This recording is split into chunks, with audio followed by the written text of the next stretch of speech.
What's up, everybody, and welcome to a brand new ShawnSetGo video. Today, we're going to be talking about a brand new game that I had the very unique opportunity to play. It's called Duet Night Abyss. This is a great, fantastic gacha game that just hopped on the scene. A lot of people have been playing the closed beta recently, so I thought I would play it a little bit. Haven't played gacha games in a little while, but thought I would give this one a try because it seemed like it had a unique perspective to it while having some of the good things that we expect to see in gacha games. So the first thing we're going to talk about really is the characters. Of course, there's a number of them.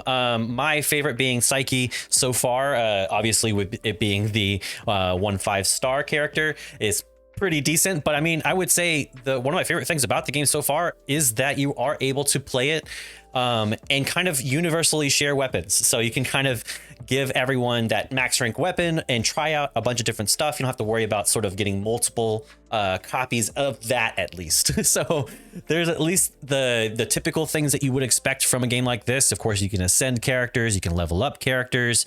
As you get more of any items, you can smelt them. As you get more copies of characters, they get more into their intron, which gives them more abilities.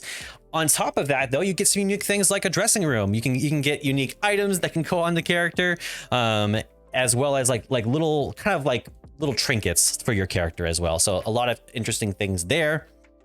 But characters have stories as well as more lore-based related things in the quest that you do. The quests so far have been interesting. It's not a bunch of jargon thrown at you all at once, and it's just really confusing for everybody. It's actually quite understandable to do, and it's actually intriguing. They don't overload you with too much information all at once. It's just your basic run-of-the-mill, I have to save somebody type of story. So it's very interesting. I've had a lot of fun with it so far.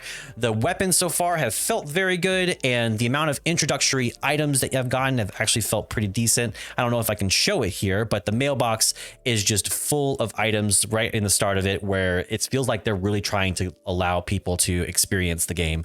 So a lot of really great things in that. I haven't gotten all of the characters so far, so there is an additional character I was hoping to get in the 5-star range here, and that's these top two right here, as well as the main villain character Sybil as well. It would be nice to see if that could happen. But I have gotten a few of them and tried out a few of them. I would say definitely Psyche is a very good character right now. It's 100% job chance if you get this character, which is a lot of fun. The combos feel fun. The level up and the trials, I guess you could call them. They just call it combat in this, or commissions in this. So in this, you can accept commissions to earn coins. This is essentially how you spend your stamina. And then they have levels to them. And then you can also select commission manuals. In the commission manuals, it also allows for a little bit of a bonus. So if you add them, you get bonus drops, and you can add those to basically get additional on top of the bonuses that you're already getting. So I personally wanted to try and do some some of the harder stuff to see what would happen. The game doesn't necessarily stop you from experiencing it. Now, I will say it was quite difficult. You can very much get one shot, but the combat is kind of, I don't want to say easy, but I will say the combat, I guess it has this one feature where the game kind of allows a lot of leeway in that your jump smash attack, or whether it's like explosive gun, or if it's your ultimate, for example, you're really able to keep enemies quite away. Pretty simple. So it's really easy to basically go through the game and avoid high intense level combat that's going to harm you up to a pretty high level. I, as a level 26, was facing level 40s. I wasn't doing anything optimized or meta or any guides or anything like that, just as is and what I thought was best, and I was able to win the level 40 commission quite easily. So I don't know if the combat difficulty needs to be upped, but so far it doesn't feel too bad. So I wouldn't say it's a bad move by them. It's a nice bit of freedom, I would say, so I don't mind it whatsoever. But that is kind of the case right now, is that it's quite simple to do those type of things. So the other thing is, I talked a little bit about the story and enjoying the story. I would say the hub is very reminiscent of something like Honkai Star Rail, whereas the story is kind of up to par with that as well. A lot of the UI features and the appearances remind me of Wuthering Waves as well, but not too much. I would say its main features in this game is your Q and E abilities. So your E for this character being sort of a shadow that attracts enemies, and then you can kind of explode it upon use again, and then it gives you another one. And then also your bar, your combat contributes to what is called sanity.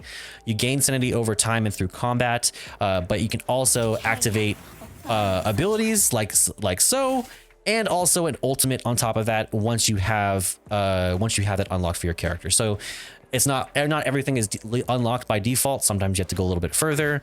Something interesting about the story so far is there is a bit of a charisma and character and skill wheel, so you can contribute to basically your opinions of your character by people in the town is influenced by the choices you make in the game. So if you're playing and you choose mostly chaotic choices, you can unlock certain things as well as certain side quests. So it is a good idea to get certain things balanced and kind of have a good balanced approach with most of those things, so you can unlock a great deal of things.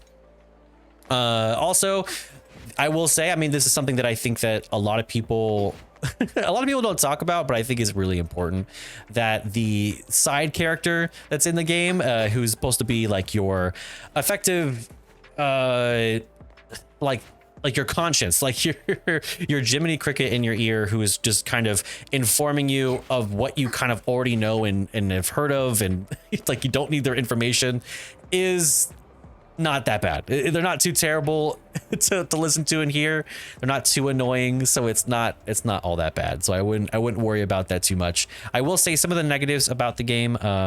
My least favorite probably being the traversal and movements. And it's not all movement, but often I am getting stuck either on enemies or I am very limited by my only 2 dashes. I've sort of found a way already, I'm sure a lot of people have, which is in order to move faster, you jump and you press control for PC, and that kind of brings you down to the ground quicker, and you can kind of use that to move faster. The reason why this exists is because control and space give you a sort of boosted jump, but to me it's kind of slow on the landing. So I'm not a huge fan of it. The other thing is, whenever you're using it, as you can see, sometimes I'll accidentally slide, because you have to press them at the same time. It kind of forces like a perfect coordination.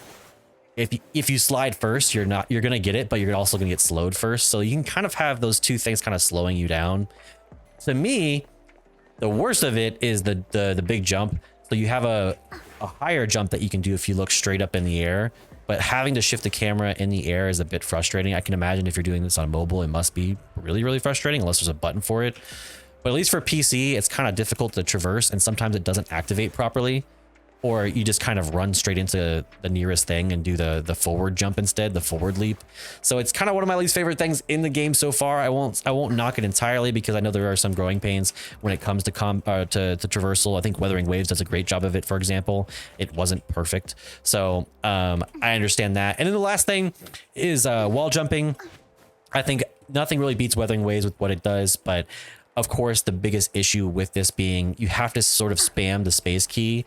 It kind of feels like Assassin's Creed in a way, but it also feels kind of like awkward. I will say it's a little bit better in getting across obstacles that are kind of overhanging, but it does have issues where it does get clipped very easily and does have that issue. So not all good, not all bad. I would say it's at least a unique way of traversal, and it does have a unique form of combat as well, having the abilities work off something like sanity and kind of have ability bars that you can choose to spend, as opposed to just having like an ultimate as an option. So that's kind of nice. It kind of combines Honkai Star Rail a bit, where it has your main ability, maybe an offensive ability, as well as a defensive ability, maybe this one being a damage and a buff ability. And characters do have varying abilities that do change a bit. So for example, if I go to Margie here, you can see that with hers, she's got a shovel, which is perfect for her character, and then she's got sort of projectiles that she launches as well, so 2 damaging abilities. And then some will have support abilities, etc., etc. But you're only one character at a time, so I will say I like that a lot of it's focused defensively. The character that I got was the other 5-star I got anyways. Was it Truffle and Filbert? I think Filbert being the thing on her hat by the looks of it. So her E throws the pig here. And then you can also ride this one for a little bit faster movement. So not too bad. It's interesting at least. I don't like playing the smaller characters personally. I would much prefer the damaging characters. But I think for like a movement type of character, it's decent to do this. I would say my only downside with this is that if you're only going to have one character out, I think you need to be able to deploy other characters quicker than what it currently provides. Not saying it's the worst thing in the world, but I would prefer to be able to switch a little bit quicker than what it's providing right now, because it's not in the best state of affairs in my opinion. But this is one of the villains, so he does a bit of an AoE drop here. But I'm not gonna go through all the abilities here. I'm just talking about sort of the combat. I think characters are unique enough to where it's not just the same stuff. I think there's AoE abilities, there's movement abilities, there's buff abilities, there's damage abilities. It feels like there's enough variation between characters that they feel unique and they all feel worth trying.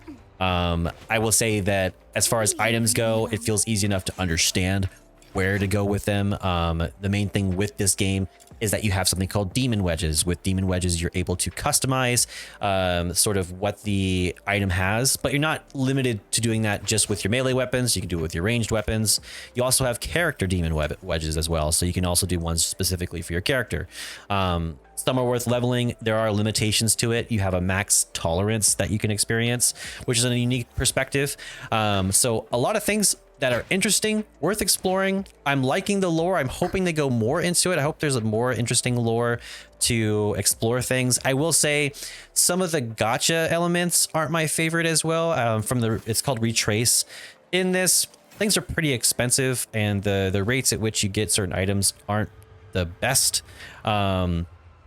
I will say there is, like, in the featured, it seems very fair, but in the non-features, it is kind of difficult.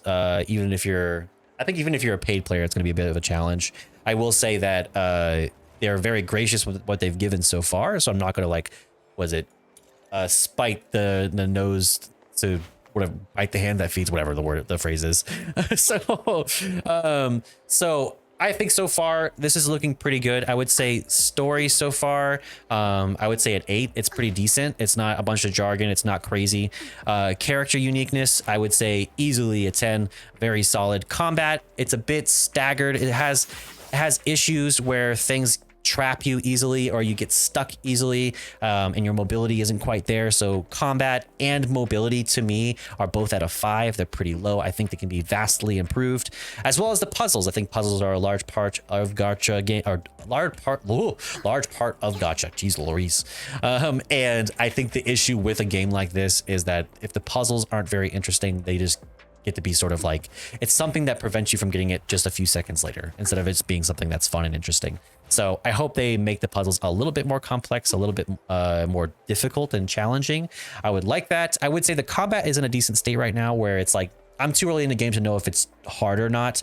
I will say that most enemies have a projectile or a distance closer or some big ability. For the most part, you just stand behind them, but some abilities are kind of unfair in that they just kind of do damage around them in something you can't see. I don't like getting damage dealt to me by enemies where I can't see what did it or what caused it. So I will say that needs to be improved in my opinion. But overall, I would say the combat and the mobility is probably the biggest areas the game needs improvement in. Everything else feels good. It feels like I can get items enough to where I am not lacking in what I need to upgrade my character. I feel like my character's at a decent level. I feel like with Wuthering Waves, for example, it was always difficult to get past those breakpoints, like level 20, 40, 60, etc. With this, it feels pretty good. It feels like I'm getting them naturally. As long as I'm spending my stamina on commissions and whatnot, it all feels good. So overall, I'd give the game easily a 7 out of 10. I think that it's doing things well enough to where I'd want to play this more. I say the things that can be improved upon, I think they could do a good enough job to do that. Also, just small gripe, I'm not going to minus points for anything like this, but like, I think having these have text to me is just really important. I think that these things having the random like gobbledygook text, like that to me is just not as cool. I think if you want memorable places that people recognize, I think you need more than signs. I think having text showing what it is important. A lot of times you'll be looking in windows and they all look the same and they're like, oh yeah, you see something and you don't see anything. So I like to be able to see inside things and be able to visibly like have recognizable areas in games. I think it's what makes good cities and hubs. Not going to mark off because right now we're in closed beta, but I do think that is something that could be improved upon. So with that, that's all I have to say about the game. I think the game is definitely worth your try. So if you can sign up, you know, try to get into maybe like an open beta when it comes out. I'm not sure when all of that's going to happen. But honestly, great game. I think it's definitely worth your time. And without further ado, guys, of course, if you enjoyed the video, give it a like, subscribe to the page while you're at it. And of course, if you have anything that you think that you enjoyed or something that you think that needs to be fixed in the game, let me know in the comments as well. So until next time, guys, I'll catch you in the next one. Peace.